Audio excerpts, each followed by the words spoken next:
much for joining us at this tail end of week 2 of the Chamber Music Workshop. The Chamber Music Workshop Commission was something that has been a part of the CMW culture for a long time, and it took a few years of hiatus, and it was reinitiated by our wonderful artistic director, Kurt Brody. At the same time, in the last few years, one of the biggest champions of the Chamber Music Workshop Commission was Susan Horvath, who many of you know very, very well. Unfortunately, Susan passed away very recently, and we thought the best way to commemorate her spirit here, because she was such a great presence at the conference, was to start a fund to be able to continue this project that she really believed in. For me personally, she was one of the very first people I met on campus in my very first year, which seems so long ago, when it was at Wellesley.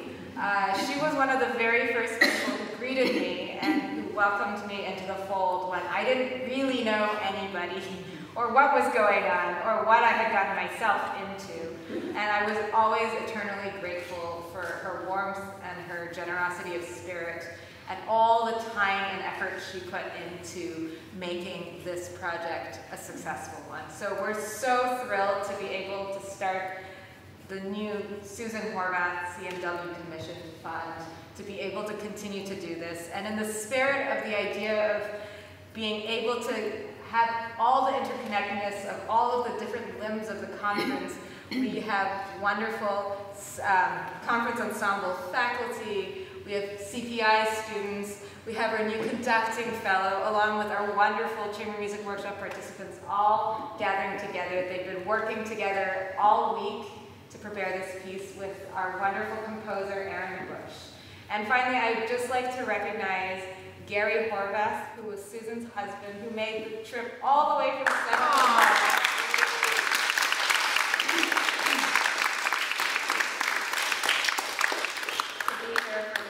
today. So without further ado, I was going to send it off to Erin, who's going to speak a little bit about the piece.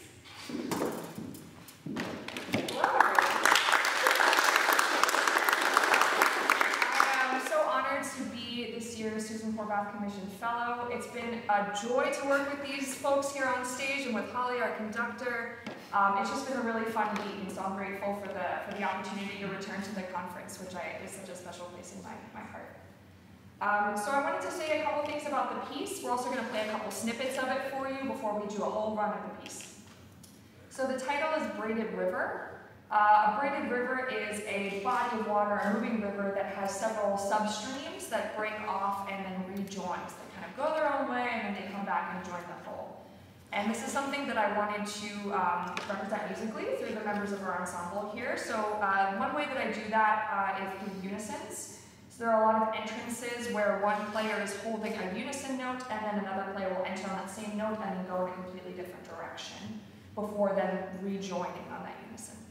And you'll hear that happening throughout the piece, but especially in the slow opening and then in the closing section as well. So we're going to play 3 snippets for you. The first part is from the opening section, which is some gentle, overlapping melodic lines. Each player really has their own melody, and they kind of trade off between who's in the foreground and who's in the background. And one thing to listen for is there's some false senses of arrival. It's not super, it's a little directionless actually as a section. It kind of like meanders along, but doesn't really settle anywhere. And I wanted this to feel like a calmer, more upstream section of the river where there isn't a whole lot happening. You're going somewhere, but you don't know where, and you're going kind of gradually. Yeah.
active river on a sunny day. 60.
And what I'm really trying to express is the feeling when you wake up from a dream, from a really vivid dream, and you can just feel it gradually slipping away from you, the harder that you try to remember it.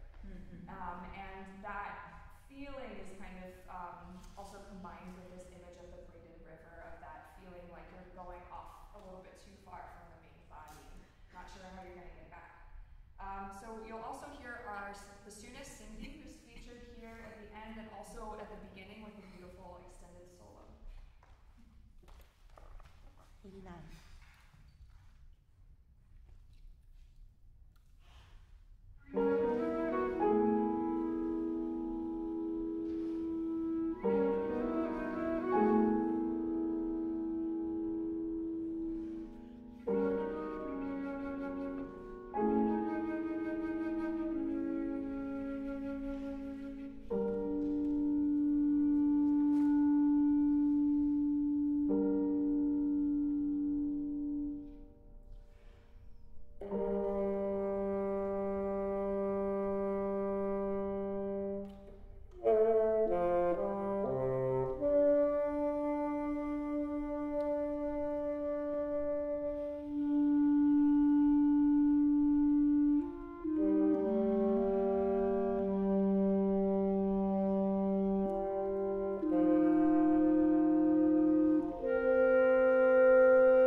Thank you and enjoy.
one of her and called her the Queen of Quiet.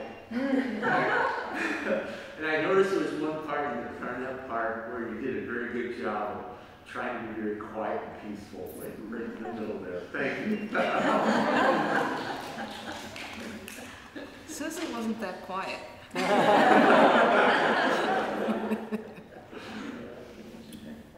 just like to say that it was a beautiful, beautiful performance, very moving, and it was very helpful to have a description and to have some examples and to hear essentially twice. So thank you, guys. It did make it really easy.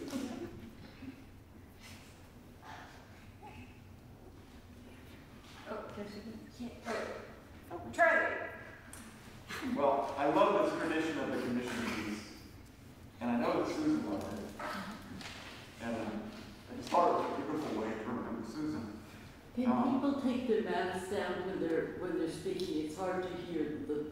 The sound is muffled. If they feel comfortable. Okay, if they feel But only if they're comfortable. If they're comfortable. Yeah, I think I should leave my on and speak louder. But, so, it's a wonderful long tradition of the commissioned piece, and this year we have this innovation of members of the band from the ensemble and from the CPI world, and it's wonderful to have this true symbolic and also true merging of the different sides, which, you know, they can get kind of compartmental, so it's wonderful to have it.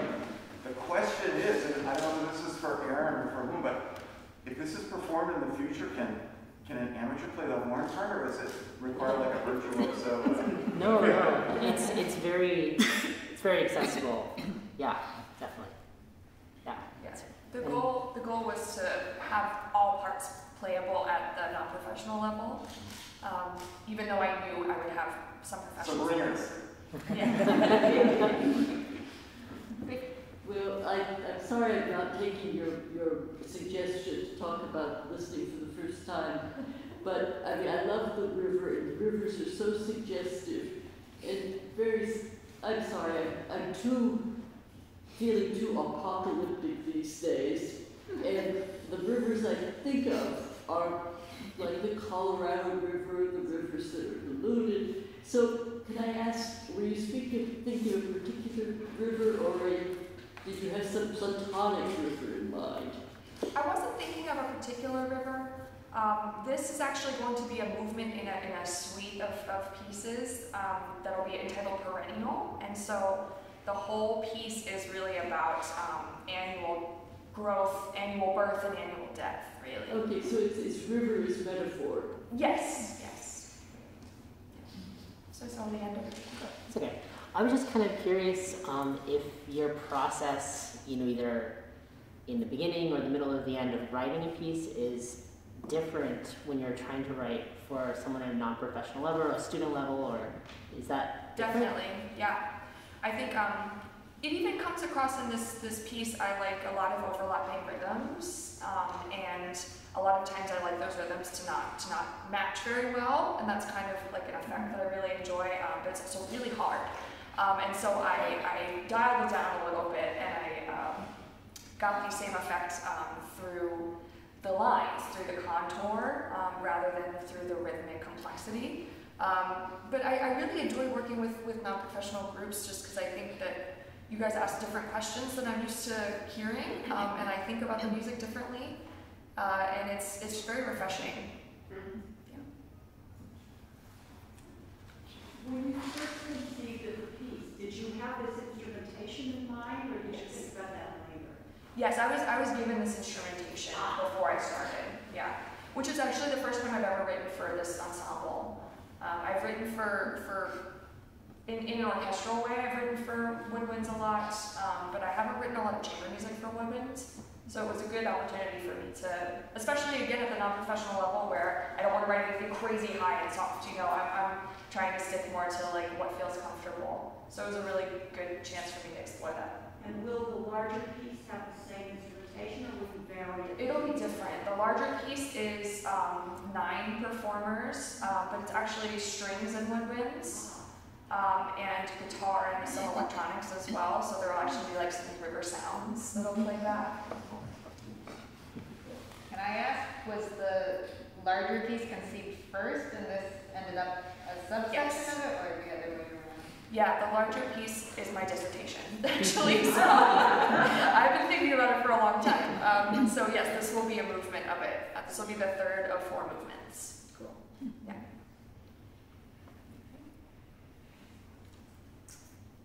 Kurt? I'm interested in knowing how the players, what you first heard when you started working on the piece and how that's changed over the course of the piece. It would be interesting to know the trajectory, the journey of your listening of the piece, hearing the piece. Well, go ahead. Okay. When you practice this at home, when you first start, it's not, you could hear it isn't really difficult, yeah. But when you get together and you have Holly and you have Erin, because she was at all the rehearsals, and you hear her interpretation, you know, what she's going for, it puts more meaning to what you're doing. She has pieces in parts in here that are no vibration, no vibrato, and then going back to vibrato, and it's just different when you get together and when you hear what it is that we're aiming for, which you couldn't really figure out. I couldn't figure that out at home, you know, without just from the title.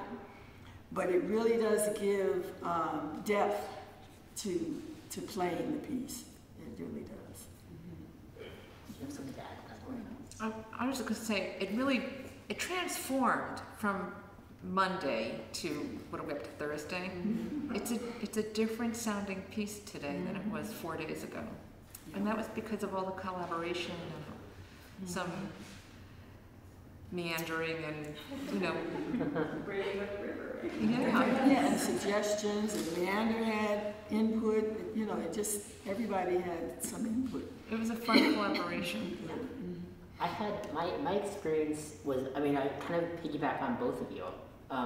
So there were, in this piece, you can tell there are not sort of the traditional 4 or 8 bar phrases and sort of like expected cadences that you might usually like bend your ear towards. And it's not obvious, like you were saying, Patricia, that where those important harmonic moments are until you're in the groove. It was something we had to sort of discover together. And then I'd be like, wait a second, I think this is a cool chord we just hit, and we should bring it out or something. And then sort of in what Lagna, you were saying, I think we had to really discover a group sound in a lot of places. And that was in, you know, in the first rehearsal, we were 5 instrumentalists trying to play, and then sort of like, oh, well, maybe we'll sound more fluty here, or like let's let the bassoon lead the sound concept here, so it really helped with the evolution of the piece. Good question.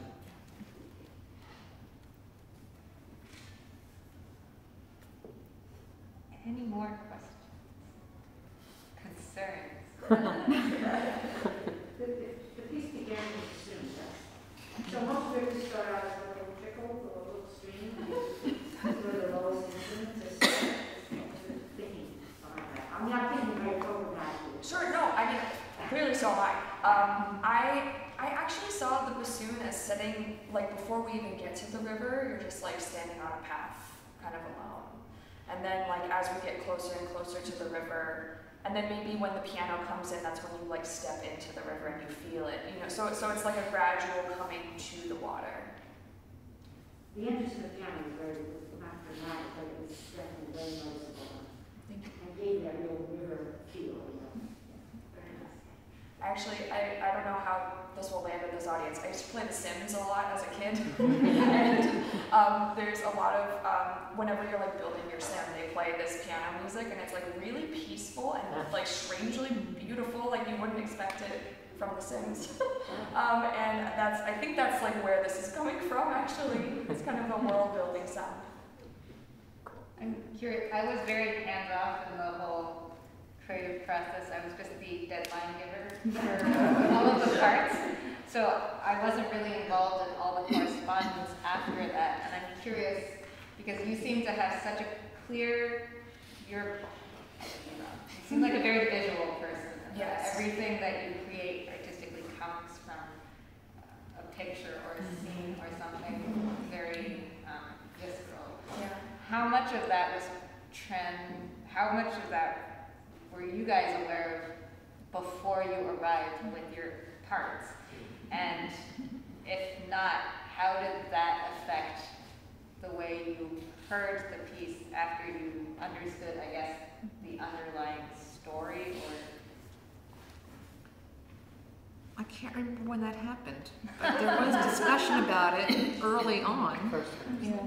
Well, I would say that we discussed a lot that we only had the MIDI recording, which is perfect and electronic. So that was, as Lori said, it really transformed over the week because that was when we were starting to learn it and intertwine. It was great to have Holly help us piece it together. So it coming from a different starting place, I think really when we got here, we started to put the personality in. And I think having a visual element helped me to connect the different parts together. The transition seemed, it flowed, quite literally, knowing this is what you're thinking about in a story, and I can make a narrative arc from the sound with that.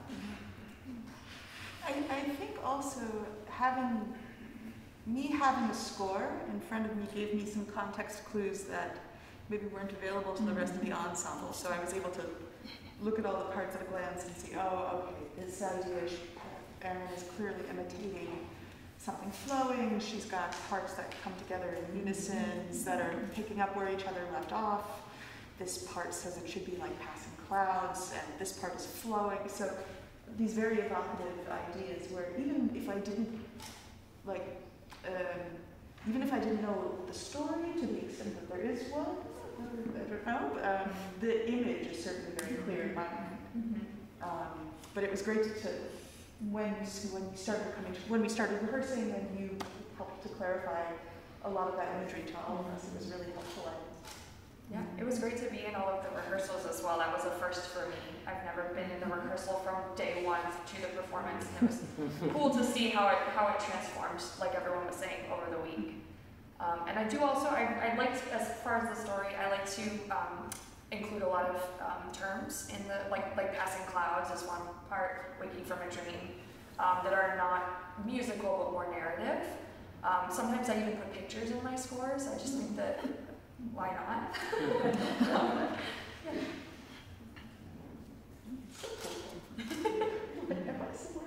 Yeah.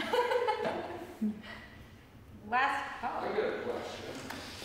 So, because it changed so abruptly in the past week or so,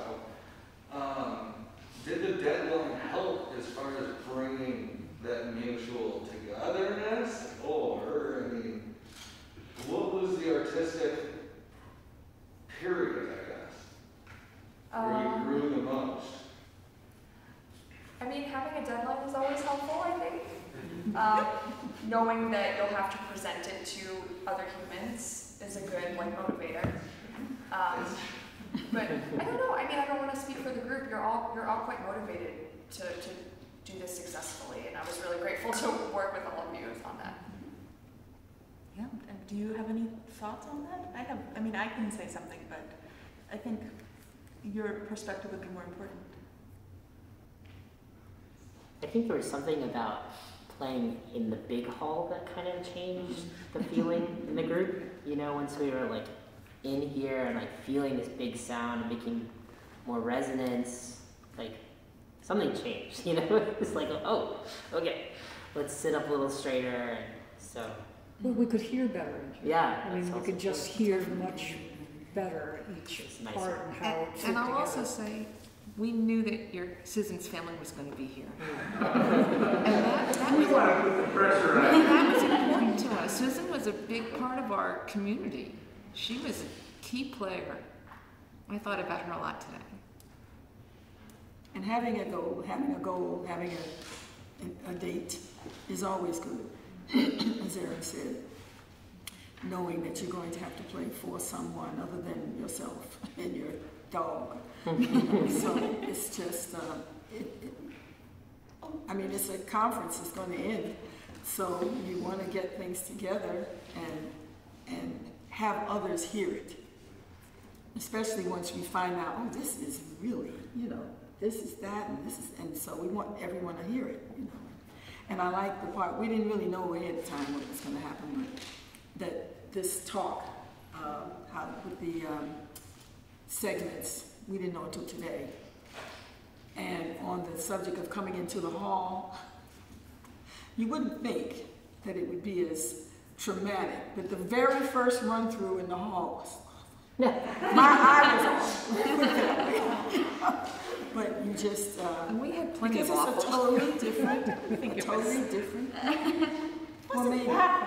Wasn't well, any mistake, you know me, any mistake was awful. All questions in the back? When you got your parts before, did you just get your part, or did you see everybody else's? Did you hear a recording of this or anything, or you just were reading your part? We had the score. We had the score. Yeah. And we had the MIDI. And the MIDI recording. Not the same. No. Yeah. The MIDI can actually, I have a very mixed relationship with sending MIDIs because then you think the piece like really timed. And so I think it actually, that's one of the things that I think changed in the piece is like getting a little bit away from the MIDI and hearing the music behind it. I just wanted to make one little comment about that, because it's, and I think, and you guys can say your own piece, but I think it's an incredible experience to be able to learn a piece that you don't already have a preconceived idea of what it sounds like. Because so many of us, whether or not we want to admit it, even if we didn't listen to a recording of something recently, probably know kind of how it sounds, most, like 99% of the things that we play. And we have an idea, whether it's conscious or subconscious, we embedded from our childhood listening to a record on repeat, of how certain phrases should, and how certain things should align, how certain phrases should go. And I think one of the scary but thrilling things when you get presented with like notes on a page, it's like you actually have to use your imagination along with all the knowledge that you've gained to make something coherent and cohesive. And in some ways, I think the first time when I was a student and I played a piece that was newly composed for me, I was like, oh my God, this is really scary. Like, what if I'm doing something right or wrong? And I didn't have the luxury of having the composer there with me at the time, which I think is a beautiful process to have that luxury of doing that. But it's scary, but it's also thrilling, and I think it's a totally different way of learning music, of trying to decipher from the score and your part and how you fit into a greater whole. And I think that's a lesson that can be really well taken into when we go back to the stuff that we know, to really challenge whether the way we heard something actually has to be done that way, or is there a different way of doing something, or just noting how differently everybody actually plays the same little black on the page. Sorry, one more question. My question was, as a composer, when you heard it together, did you make any changes to the music, or did you plan to make any changes? So, I mean, we made a couple small things that just like, I remember in Lori's part, there were a couple things that weren't quite idiomatic and we would change the octave or something, but nothing major. When I reorchestrate this in the context of my dissertation, I will probably like, I don't know if this is a technical term, zhuzh it up a little bit, it'll be incorporated with some different instruments. There's guitar involved, there will be some effects that'll be accessible. But musically, it will stay largely the same. But I do love to revise, almost too much. Well, I think, unless anybody has any final questions, concerns, comments, complaints they can leave with Kurt on their way out. Thank you all so much. Thank you to the ensemble.